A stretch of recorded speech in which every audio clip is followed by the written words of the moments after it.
15 days? That's all the time it took for the United States to strike back.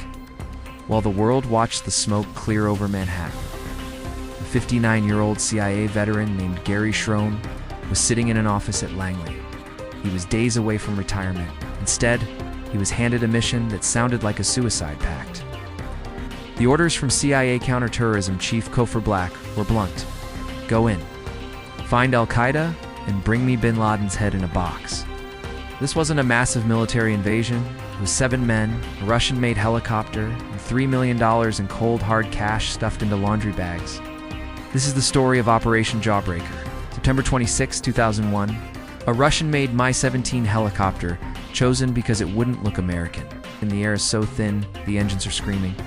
The crew is flying on night vision goggles through passes so narrow, the rotors almost clip the rocks. If they go down, there is no rescue team. There is no plan B. In the back of the chopper sit the Jawbreaker team, CIA paramilitary officers, a medic, and communications experts. They aren't wearing uniforms. They have long hair, local blankets, and enough cash to buy a small country.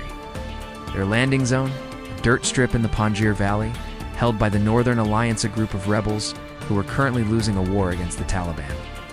When Jawbreaker hit the ground, they weren't greeted as liberators. They were greeted with skepticism. The legendary rebel leader, Ahmad Shah Massoud, had been assassinated just 2 days before 9/11. The Northern Alliance was broken. Gary Schroen didn't give a speech about democracy. He opened a suitcase. Inside were millions of dollars and $100 bills. In the rugged mountains of Afghanistan, loyalty is expensive, and the CIA was buying. But this wasn't just about bribery. It was about logistics. They needed horses. They needed intelligence. And they needed an army to provide the boots on the ground, while the U.S. prepared its air campaign.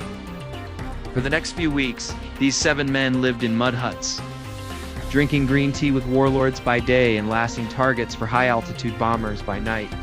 They were the bridge between the 19th century warfare of the Afghan rebels and the 21st century power of the American Reaper drone.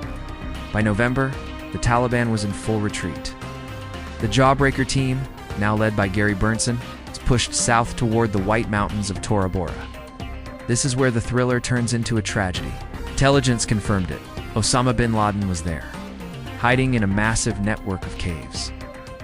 Jawbreaker called in the most intense aerial bombardment in history. The mountains literally glowed from the heat of the daisy cutter bombs. But here's the kicker. Jawbreaker was begging for us Rangers to block the mountain passes into Pakistan. He knew the window was closing. But the Pentagon was hesitant to commit heavy ground troops so early. Jawbreaker and a handful of special forces were left to hunt the world's most wanted man with only local militia as backup. In the chaos of the caves under the freezing December stars, bin Laden slipped through the fingers of the very men who had traveled halfway around the world to find him.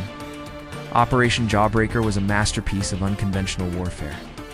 7 men did what an army of thousands couldn't. They dismantled a regime in weeks, proved that a small team with local knowledge and bags of cash could change the course of history. But it also serves as a haunting what if. If Jawbreaker had been given the reinforcements they asked for at Tora Bora, the war in Afghanistan might have ended in 2001 instead of 2021. They were the first ones in, operating in the shadows before the world even knew the war had started. They were the tip of the spear, cold, sharp, and forgotten by many. If you want to see more deep dives into Black Ops history like this, hit the subscribe button and let me know in the comments. Do you think the CIA should have had more control over the hunt for bin Laden? This is Broken Shield. Thanks for watching.